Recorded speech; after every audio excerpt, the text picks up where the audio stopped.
தைலாபுரத்தில் தொடர்ந்து தந்தைக்கும் மகனுக்குமான பிரச்சனை பெரிதாகி கொண்டே இருக்கிறது அப்படின்றத நம்ம நாளுக்கு நாள் பார்த்துக்கிட்டே இருக்கோம்.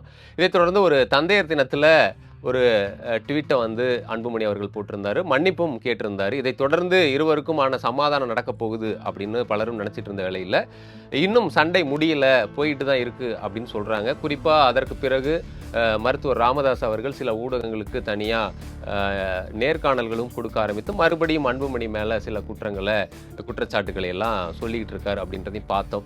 ஆனாலும் தொடர்ச்சியாக குடும்ப உறுப்பினர்களிலிருந்து கட்சியினுடைய மூத்த நிர்வாகிகள், பொதுவானவர்கள் பலரும் தைலாபுரம் சென்று மருத்துவர் ராமதாஸ் அவர்களையும் தனியாக அன்புமணி அவர்களிடம் பேசிட்டு வராங்க.